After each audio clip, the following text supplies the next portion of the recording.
புதுமை இலக்கிய திட்டலின் 1001வது நிகழ்வு.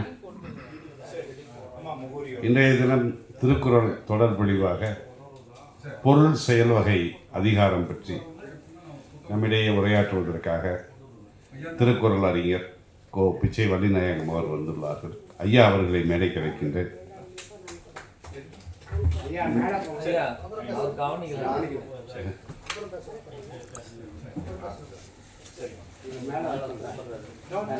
பொருள்ல கவனமா இருக்கு.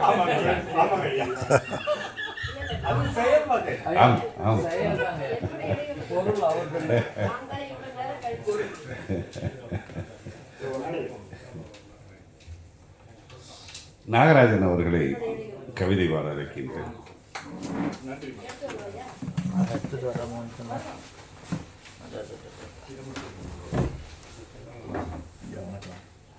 ஐயா மல்லிகா ராவணன் மல்லிகா ஐயா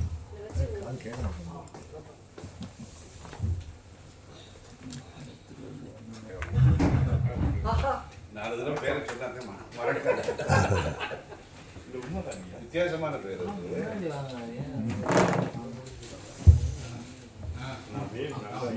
அனைவருக்கும் மாலை வணக்கம். தமிழே தேனே தங்க கனியே, அமிழ்தே அன்பே அழகு கலையே, எழிலே அறிவே என்ன சுடரே, பொழிலே புகழே பொன்னின் மணியே, திருவே உருவே திங்க குளிரே, தருவே நிலவே நிழல்தரும் சுகமே, தமிழ்த்தாயே உன்னை வாழ்த்தி வணங்கி எனது உரையை தொடர்கிறேன். நமது முத்தமிழ் கலைஞர் அவர்கள் எழுதிய கவியரங்க கவிதை நமது தமிழனுடைய வரலாற்று பூம்புகார் புதுமைப்படுத்தி அங்கே நடந்த கவியரங்க கவிதை தலைமையறையை உங்கள் முன் பகிர்ந்து கொள்கிறேன். இந்த கவிதையை எனக்கு சொல்லிக் கொடுத்தது இன்றைய தலைப்பு பேச்சாளர் ஐயா பிச்சை வள்ளிநாயகன் தான் எனக்கு சொல்லிக் கொடுத்தாங்க. அவங்களுக்கும் வணக்கத்தை சொல்லி இந்த தலைமை பொறுப்பேற்றிருக்கிற ஐயா அவர்களுக்கும் வணக்கம், மற்றும் பேராசிரியர் அனைத்து தமிழ் சான்றோர்களுக்கும் வணக்கம் சொல்லி எனது உரையை தொடர்கிறேன். வாழ்த்திடம்மா தமிழர் வாழ தமிழ் நிலம் வாழ, குடகுமலை உச்சியில் கோலம் காட்டி அழகு மகள் காவேரியும் ஆட வந்தால், ஆட வந்த ஆரணங்க அடைவதற்கு ஓடி வந்த கர்நாடகத்தான் அணை என்றான்.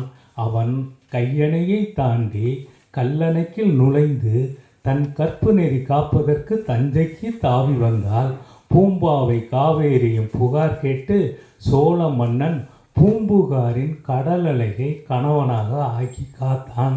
பிறந்த வீட்டை மறந்துடாமல் என்றும் புகுந்த வீட்டு வளம் பெற வாழ்வதுதான் பெண்மணிக்கு பெருமை என்றால், நம் கண்மணி காவேரிக்கு இது பொருத்தம்தானே.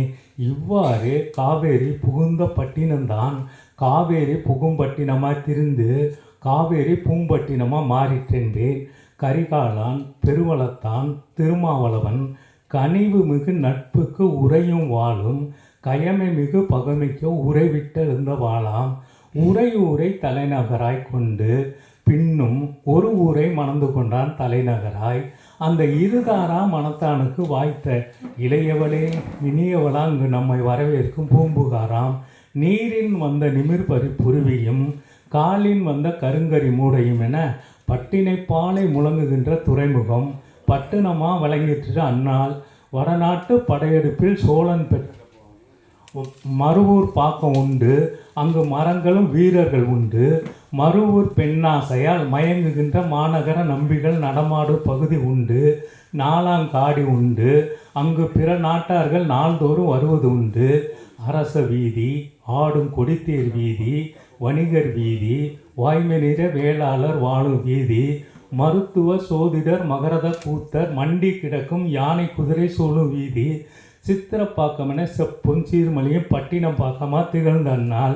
வடநாட்டு படையெடுப்பில் சோழன் பெற்ற வெற்றி, புகழ் நாட்டும் பட்டிமன்றம் முத்துப்பந்தல் தோரணவாயில் தொல்விய தமிழன் வெற்றி, நிலைநாட்டு நெடுங்கல் மன்றம் இளஞ்சி மன்றம், கலைநாட்டம் கொண்டோரை கவர்ந்தெழுக்கும் பாவை மன்றம், முருகன் கோட்டம் அதனறிய திருமால் கோட்டம், அருகன் கோட்டம் அதனறிய புத்தர் கோட்டம், முத்தமிழ் ஒலிக்கும் கோட்டம், நாள்தோறும் சித்திரை திருநாள் கோட்டம், இதையெல்லாம் சித்தரிக்கும் இளங்கோவின் குணவாயில் கோட்டம், எல்லாமே அழிந்ததம்மா கடலாலும் காலத்தாலும் என்றாலும் சேரம் தந்த சிலம்பு செல்வம் அழியாத கருவூலம் அணையாத திருவிளக்கு அந்த விளக்கொளியில் விழிப்புற்றும் மறக்கும் உண்ணும் ஒளிப்பற்றால் விளைந்ததுதான் புதிய புகார்.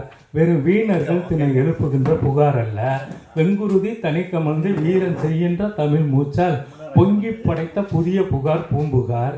மனைவிளக்கு கண்ணையும் மாதரசி மாதவியும் பணவைர மார்பன் கரிகார் சோழனுக்கு பாவரரசு இளங்கோவின் பண்பார்ந்த சிலம்புவுக்கும் எழிலார்ந்த புத்துருவம் கொடுக்க செய்ய என பெற்ற தமிழுக்கும் என் தாய் தந்தை இருவருக்கும் எவ்வாறு நன்றி சொல்வேன். நமக்கு சிறப்பு அதிகாரம் பலவற்றை உரிமையாக்க தன்னாட்சி கோரி இறப்புவரினும் உகந்தேப்போம் பதவி துறப்புடன் பொருட்படுத்தோம் என்று இந்த சிலப்பதிகாரம் என்ற உணர்வூட்டு கன்றோம். வஞ்சகர் வந்தவர் தமிழால் செழித்தார், வாழ்வினில் உயர்ந்தார், நம் வரலாற்றை அறித்தார். கொஞ்சுகின்ற சிலம்பொன்றோ நம் சரித்திரத்தை கொஞ்சமேனு காட்டுகின்ற கோபுரத்தை தீபம். சிலப்பதிகாரம் என்னும் பெயரால் நாட்டுதும் யாமோர் பாட்டுட செயலென முடிகள் வேந்தர் மூவருக்குரியதை அடிகள் நீரே அருள்க என்கிற எழுந்த காப்பியம் எழுச்சி காப்பியம். அந்த இலக்கியத்தில் விருந்தொன்று அளிப்பதற்கு இணையற்ற கவிஞர் என்மார் இதோ வந்துள்ளார். நகையே அழுகை இழிவர மறுக்கை அச்சம் பெருமிதம் வெகுளி உவகை என அப்பாலேட்டை மெய்ப்பால் என்பார். இலக்கண கிழவர் இயம்பிய வழியில் 8 சுவை இங்கே படைப்பார். நகை அழுகை இழிவர மறுக்கை அச்சம் பெருமிதம் வெகுளி உவகை என பகை நோக்கமின்றி பகிர்ந்து கொள்ளுகின்ற நிகழ்வாக இருக்கட்டும். இதுவரை இன்னைக்கு முடிச்சுக்கிறேன். அடுத்த திங்களில் மீண்டும் சொல்கிறேன். இந்த வாய்ப்பு அளித்த ஐயா அவர்களுக்கு நன்றி, வணக்கம்.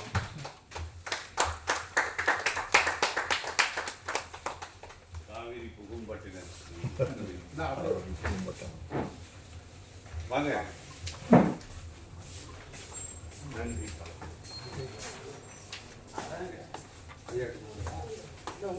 பாட்டு பாடுங்க.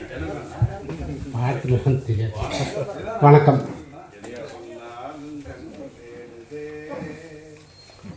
திராவிட இயக்க வீரர்கள் வரிசையில் இன்று நடிப்பிசை புலவர் கே. ராமசாமி அவர்களை பற்றி சிறு தகவல்கள். நடிப்பிசை புலவர் திரு கே. ராமசாமி அவர்கள் திராவிட இயக்க காலத்திலிருந்து அண்ணா, கலைஞர் ஆகியோரின் கலையுலக பயணத்தில் கிடைத்த மாணிக்கம்.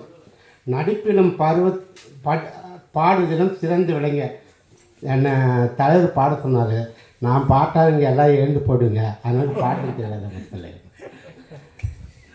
நடிப்பிலும் பாடுதலும் சிறந்து விளங்கியவர், நடிப்பிசை புலவர் என நாட்டு மக்களால் அழைக்கப்பட்டவர், திராவிட முன்னேற்றக் கழகத்தின் தூண்களில் ஒருவராக விளங்கியவர், கழக பொதுக்குழு உறுப்பினர், தமிழக சட்டமன்ற மேலவை உறுப்பினர் ஆகிய பொறுப்புகளை திறம்பட வகித்தவர், தென்னிந்திய நடிகர் சங்கத்தின் தலைவராகவும் தமிழ்நாடு சங்கீத நாடக சங்கத்தின் இணைச் செயலராகவும் பணியாற்றியவர்.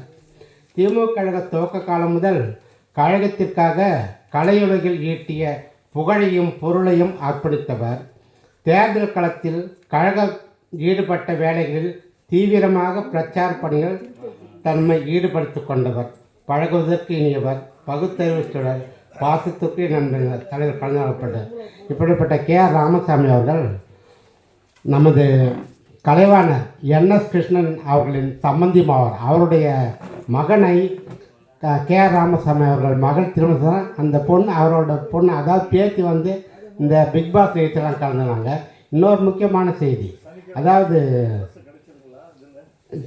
ஏழை செம்மனர் எம்.கே. தியாகராஜ் அவர்கள் ஒரு வழக்கு காரணமாக சிறைக்கு சென்று திரும்பிவிட்டு வெளியில் வந்து 2-3 திரைப்படங்கள் எடுத்து தோல்வி அடைந்து விட்டார்.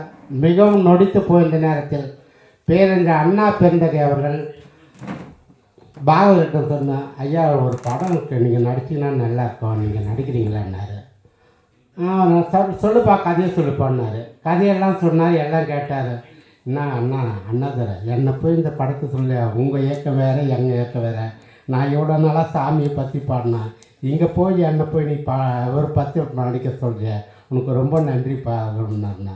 ரொம்ப அதே இது என்ன சொல்கிறதுன்னா, நடிப்பு நடிப்பு செய்யப்படுவர் கே.ஆர். ராமேஸ்வரனை வைத்து அதே கதையை அண்ணா அவர்கள் சொர்க்கவாசல் என்ற பெயரில் எடுத்தார். அந்த படம் மிகப்பெரிய வெற்றியை பெற்றது என்பதை இங்கே உங்களிடம் பதிவு செய்வது. நன்றி, வணக்கம்.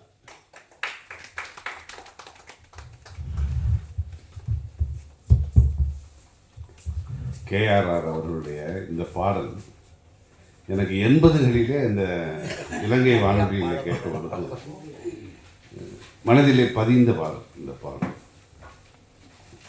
அதான் அவர் பாட்டு ஒன்று பாடுங்க அப்படின்னு. என்ன சொன்னாலும் கண் தேடுதே, உள்ளம் தேடாதே என்று சொல்லுதே, என்ன சொன்னாலுமே முடியாமலே நாடுதே வாடுதே, என்ன சொன்னாலும் கண் தேடுதே. பெரும் மோதலிலே நம்ம கதை ஆரம்பமாச்சு, அன்பு பாதையில மனசு ரெண்டும் பயணப்பட்டாச்சு. பெரும் மோதலிலே நம்ம கதை ஆரம்பமாச்சு, அன்பு பாதையில மனசு ரெண்டும் பயணப்பட்டாச்சு. உனக்கும் காதல் உருவாச்சு, எனக்கும் கவலதிலாச்சு, நாம கடையை சாத்தி நடைய கட்டும் காலம் வந்தாச்சு. என்ன சொன்னாலும் கண் தேடுதே, உள்ளம் தேடாதே என்று சொல்லுதே. முடிந்த அளவுக்கு நினைவுபடுத்தி மிகவும் எனக்கு பிடித்த பாடல் கேஆர்ஆர் பண்ணேன். வாங்கம்மா.